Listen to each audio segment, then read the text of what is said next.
Di hukum nun sukun dan tanwin ini tujuan pembelajaran ada dua. Yang pertama yaitu tujuan pembelajaran siswa-siswi mampu memahami pengertian hukum nun sukun dan tanwin. Insya Allah kalau Bapak lihat dari waktu kalian mendaftar masuk ke SMP dengan menyetorkan atau melampirkan sertifikat BTQ, Bapak lihat nilai-nilainya alhamdulillah sih. Ya bisa dikatakan sudah sempurna kalau dilihat dari nilai. Insya Allah dan mudah-mudahan ilmunya pun sesuai dengan nilai yang tertera di piagam atau sertifikat BTQ kalian ya. Terus untuk tujuan pembelajaran yang kedua, siswa-siswi atau peserta didik mampu mempraktekkan hukum bacaan nun sukun dan tanwin. Jadi setelah kita paham apa itu nun sukun dan tanwin, maka langkah selanjutnya biar lebih paham lagi, maka kita perlu mempraktekkan yang dimaksud dengan bacaan nun sukun dan tanwin. Langsung masuk ke materi. Di sini penjelasan singkat mengenal tentang hukum nun sukun dan tanwin. Bapak baca, kalian dengarkan, bisa kalian baca juga dalam hati. Pengertian hukum nun sukun dan tanwin, nun mati disebut juga nun sakinah. Artinya nun mati itu nun sukun, ya. Tanda sukun yang lingkaran kecil di atasnya huruf-huruf hijaiyah itu kan tanda mati, berarti tidak bisa dibaca.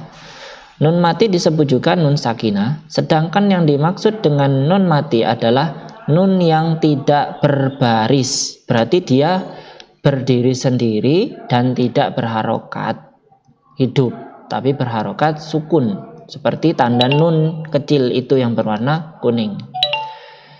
Ia, nun itu menggunakan harokat sukun sehingga nun itu tidak dapat dibunyikan kecuali ada huruf lainnya. Jadi kalau kita akan membunyikan huruf nun, pasti harus ada tetangganya atau ada yang menggandeng. Kalau kita sebut saja langsung kata nun di situ, nun secara bahasa Indonesia bisa ditulis secara Latin N-U-N, ya. Tapi kalau secara bahasa Arab cukup satu huruf saja, nun yang bertanda sukun. Artinya sebenarnya nggak bisa dibaca, gitu. Contohnya, indayanmu itu kalau dia digandeng dengan huruf lain. Digandeng huruf apa? Digandeng huruf ain, digandeng huruf dal, huruf ya, huruf mim, dan alif setelah waw itu. Dan waw. Jadi nun sukunnya yang kita fokuskan. Itu kalau perbedaan antara nun berdiri sendiri dengan nun bersamaan huruf lainnya. Sedangkan yang dimaksud dengan tanwin adalah nun mati yang bertempat di akhir isim. Arti isim adalah kata benda yang terlihat apabila dibaca wasol sambung dengan kata lain. Arti kata wasol yaitu dia dibaca lanjut, bukan berhenti, kayak nggak ada tanda titik di situ. Jadi wasol itu lanjut dan hilang ketika ditulis atau diwakofkan. Jadi ini dilihat dari cara penulisan sebenarnya. Nanti kita lihat contohnya, ada di bawah itu contohnya. Jadi pada dasarnya tanwin itu bermula dari nun mati yang kelihatan dalam bahasa lisan dan hilang dalam bahasa tulisan. Jadi dalam tulisan nggak kelihatan mata, yang mana nun mati, yang mana nun hidup. Tapi kalau dalam lisan bisa kita baca un, an, in. Contohnya dua lafaz di bawah. Sami'un alimun, teks yang sebelah kiri, yang huruf nunnya jelas ada tanda sukun. Bisa terlihat nggih? Bisa dibaca ya. Sami'un alimun, dibaca sami'un alimun. Coba kita lihat tanda nunnya. Di situ awal penulisan nun jelas tertulis, yang disebut dengan diwakofkan tadi. Ketika ditulis jelas, tapi ketika diwasolkan atau dibaca lanjut dengan tulisan yang selanjutnya dibaca sami'un, alimun. Ain dan mim harokatnya, dumahnya itu menjadi dumah ten namanya. Dumah yang mempunyai huruf nun, tapi huruf nunnya disembunyikan dan bentuk harokatnya disebut dumah ten. Lafadz yang kedua, salaman taman. Salaman, nunnya jelas tertulis. Taman, nunnya juga jelas tertulis. Dibaca salaman tamat. Itu kalau cara membaca. Dalam tulisan kita lihat salaman, nunnya hilang menjadi fathah ten karena sebelum huruf nun ada mim yang berharokat fathah, berubah menjadi 2 garis yang disebut fathah ten. Taman juga sama, awalnya ada nun, mimnya tetap bertasjid, dan harokat mim yang pertama yaitu fathah juga dan ada tasjid, maka nunnya hilang, disembunyikan menjadi man. Itu ya. Itu sekilas tentang penjelasan tentang hukum nun sukun dan tanwin. Jadi bentuknya berbeda. Kalau nun sukun bentuknya jelas, huruf nun di atasnya ada harokat sukun atau lingkaran kecil. Sedangkan kalau tanwin itu secara penulisan hukum nun sukunnya disembunyikan, berarti menjadi fathaten, dumaten atau kasroten, seperti itu. Itu 2 penjelasan tentang nun sukun dan tanwin. Ini mikrofon siapa? Bagus Aji, kenapa? Tolong kolom chat ya. Bapak bisa deteksi loh nama-nama yang menggunakan kolom chat tanpa untuk absensi, hanya untuk komunikasi. Maka absensi Bapak hapus juga nggih. Karena meskipun kalian merasa mendengarkan, tapi bagi Bapak kalian nggak mendengarkan tapi ngechat. Ya, bisa dipahami nggih. Intinya kalian menghargai Bapak, Bapak bisa menghargai kalian. Itu aja. Sama-sama kita saling menghargai dan menghormati. Selanjutnya, pembagian hukum nun sukun dan tanwin. Di sini pembagian hukum nun sukun dan tanwin insya Allah kalian sudah tahu. Melihat sertifikat BTQ sudah ada. Hukum pertama dalam tajwid pasti ada nun sukun dan tanwin. Pembagiannya ada 5. Nggak ada lagi selain 5 ini. Yang pertama idhar, yang kedua ikhfa hakiki, yang ketiga idgham biguna, yang keempat idgham bilaguna, dan yang kelima iklab. Apa saja maksudnya? Kita langsung masuk ke idhar.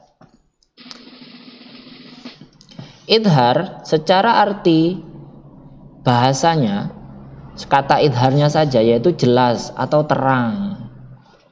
Kalau secara penjelasan, apabila nun sukun atau tanwin bertemu salah satu huruf 6. Huruf apa saja? Hamzah, ha, kha, ain, ghin, ha.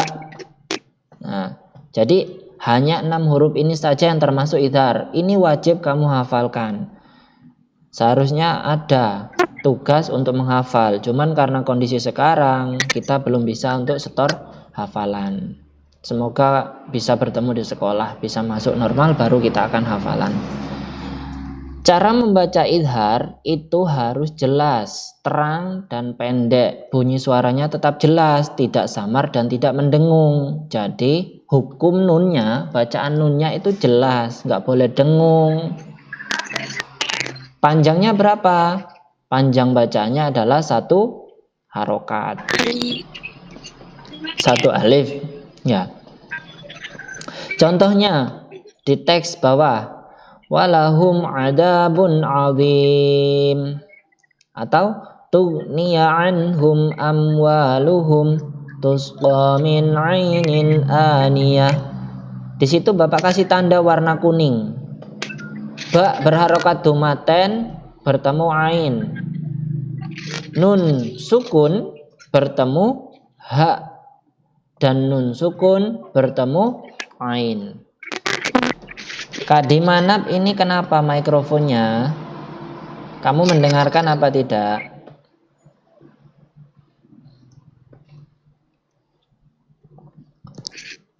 Itu jelas ya. Idhar hurufnya ada 6. Tolong dihafalkan. Hamzah, ha, ha, ain, ghain, ha. Contoh penulisan kalau dia berupa dumaten seperti lafadz pertama walahum adabun alim. Bun jelas nunnya. Tu ni'an hum nunnya juga jelas. Tusqa min ainin juga nunnya jelas. Itu tentang idhar. Masuk pembagian yang kedua, ikhfa hakiki. Secara bahasa kata ikhfa hakiki mempunyai arti menyamarkan. Berarti suaranya harus samar atau disembunyikan. Jadi ada dua kemungkinan tergantung dari konteks membacanya. Samar atau sembunyi. Sedangkan hakiki mempunyai arti sebenarnya, berarti samar dengan sebenar-benarnya. Menurut istilah dalam ilmu tajwid, ikhfa hakiki yaitu hukum bacaan yang terjadi apabila nun, sukun, dan tanwin bertemu dengan salah satu huruf 15. Sa, ta, sa, jim, dal, zal, za, sin, shin, sod, dot, to, zo, fa, lof, kaf. Dan 15 huruf ini harus dihafalkan. Cara membacanya samar-samar dan tidak jelas. Jadi ketika nun sukun bertemu 15 huruf ini, dia sedikit mendengung. Nunnya nggak kelihatan. Atau kalau dalam suara pendengaran nggak terlalu kedengaran jelas, tapi ada di situ. Panjang bacaannya 1 alif atau 3 harokat atau 3 ketukan. Lebih mudahnya kita lihat di contoh. Bismillahirrahmanirrahim. Wa ma yakhda'una illa anfusahum wa ma yash'urun. Anfu. Berarti dengung. Lidah kita nggak membentuk nun, tapi langsung masuk ke fa. Lidah kita atau bibir kita langsung masuk ke fa, yaitu bibir bawah bersentuhan dengan gigi atas. Angfa. Ingat sifat-sifat makhorijul huruf ya, yang kemarin sudah kalian kerjakan. Jadi sifatnya meskipun nun sukun, angfu, nunnya nggak kelihatan atau nggak kedengaran, sehingga di situ harus sedikit mendengung. Samar-samarnya sedikit mendengung. Laisa lahum ta'amun illa min dhari'. Nunnya itu nggak terlalu kedengaran, tapi langsung dhari', min dhari'. Dengungnya nggak terlalu lama, hanya 3 harokat. Itu tentang ikhfa hakiki. Masuk ke pembagian yang ketiga, idgham bi gunna, yaitu apabila nun sukun atau tanwin bertemu dengan salah satu huruf 4, yaitu ya, nun, mim, waw, atau disingkat yanmu. Lebih mudah untuk dihafal kalau yang ini ya, hanya 4 huruf. Cara membacanya adalah nun mati atau tanwin dimasukkan menjadi satu dengan huruf sesudahnya, atau ditasdidkan atau dileburkan dengan dengung. Jadi membacanya harus dengung. Panjang bacaan adalah 1 alif atau 3 harokat atau 3 ketukan. Namun di sini ada pengecualian dalam hukum gharib sebenarnya. Kalau kalian yang sudah sampai di hukum gharib, bila nun mati atau tanwin bertemu dengan 4 huruf yanmu dalam satu kata, bukan lain kata, maka nun mati atau tanwin tersebut dibaca jelas. Dan itu terdapat di 3 lafadz. Dunya, sinwanun, qinwanun. Jadi nggak bisa qiwanun, nggak bisa dalam hukum bacaannya. Idhar wajib, Pak. Hah? Idhar wajib itu, Pak. Termasuk idhar wajib?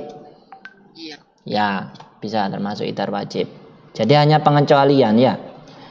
Di situ tertulisnya nun sukun kan ketemu ya, ya kan termasuk idgham bi gunna. Waw juga termasuk idgham bi guna. Jadi kalau secara hukum ada dua kemungkinan bagi orang yang kebingungan kadang. Tapi dalam bacaannya kan jelas.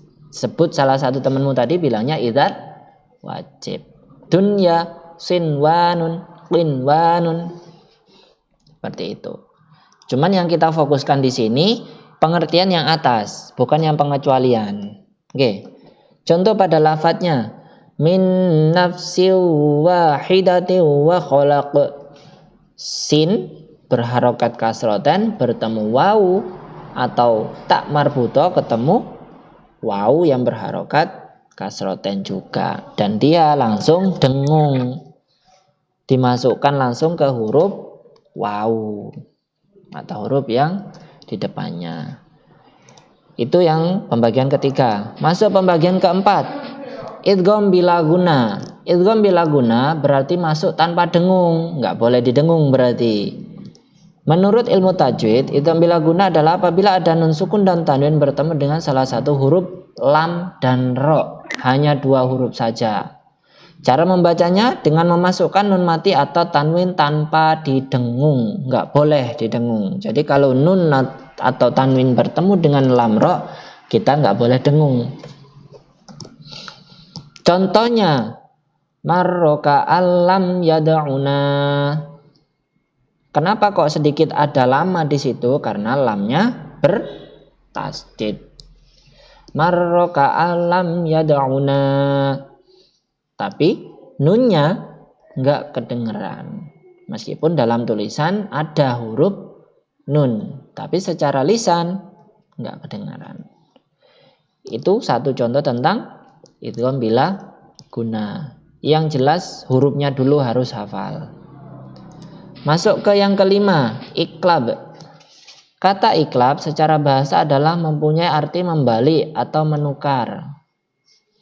Berarti bisa dua kemungkinan ya, dibalik atau ditukar. Sedangkan bacaan iklab menurut ilmu tajwid adalah apabila ada nun sukun atau tanwin bertemu dengan huruf ba. Berarti hurufnya hanya satu, iklab, nggak ada yang lain. Dan cara bacanya menyuarakan atau mengganti nun mati atau tanwin menjadi suara mim dengan merapatkan dua bibir serta mendengung. Kita lihat di contoh. Wa'adzabun alimum bima kanu yakfurun. Alimum sama-sama dua bibir bertemu, mim juga bertemu, ba juga bertemu. Tapi di situ secara penjelasan ba-nya diganti menjadi huruf mim juga. Mim bima, alimum bima. Ya. Diganti sedikit didengungkan. Oke anak-anak, mungkin dari 5 pembagian ini ada yang ditanyakan?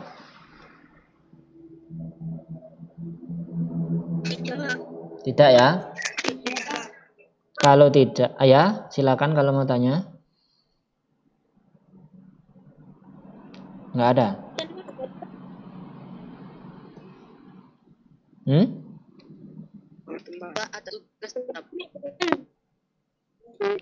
Coba satu-satu dulu yang bicara kalau mau tanya. Kalau nggak tanya Bapak lanjutkan. Ini masih belum selesai. Beberapa penyampaian lagi. Sudah ya? Bapak tanya dulu. Ada yang tanya apa tidak? Ada tugas Bapak. Kan belum sampai di situ Bapak. Tunggu saja nanti. Sampai akhir kita belum selesai ini. Ya. Dari sini dulu Bapak ingin tahu. Kalau masih ada yang belum, Bapak harap segera tanya. Biar nanti tugasnya nggak bingung. Atau kedepannya pun meskipun kita nggak lagi bahas materi ini, kamu membaca Qur'annya juga nggak kebingungan. Sudah? Nggak ada yang ditanyakan?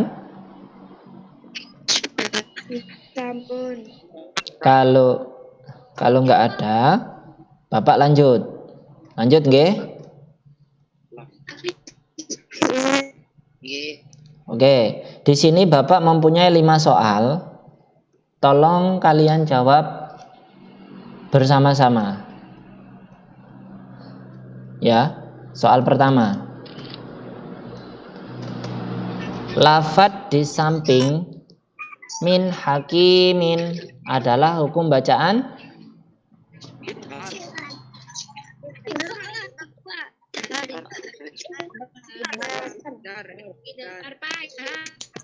idhar, idhom biguna, ikfa, iklab, idgham bilaguna. Sudah. Kita buktikan benar atau salah nggih? Coba diam dulu. Kita pilih huruf idhar. Bersama-sama kita hitung 1, 2, 3. Dan kalian benar. Selamat, satu soal selesai. Soal kedua. Kita lihat soal kedua. Lafadz di samping mir rabbika adalah hukum bacaan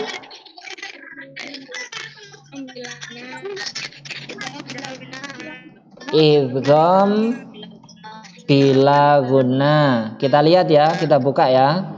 1, 2, 3. Dan kalian benar lagi. Soal selanjutnya.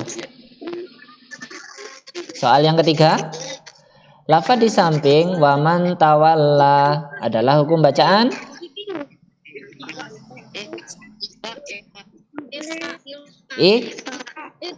ikfa hakiki. Betul? Kita buktikan. 1, 2, 3. Dan benar lagi. Oke, lanjut soal berikutnya. Soal keempat. Lafadz di samping lima yakhsha adalah hukum bacaan idgham bi guna. Kita buktikan.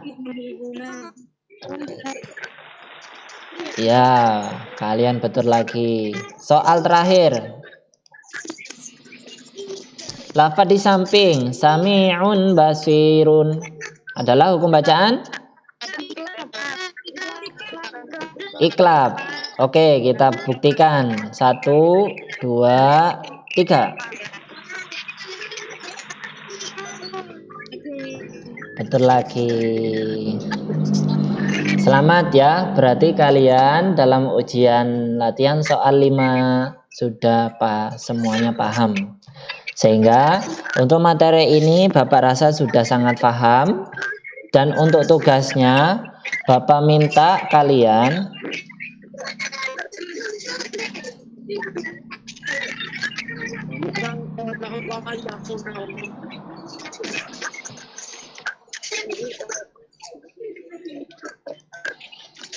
tugasnya seperti ini.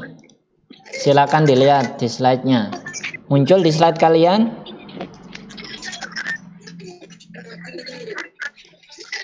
Sekarang mikrofonnya kalian matikan semua dulu. Bapak mau jelaskan tugasnya.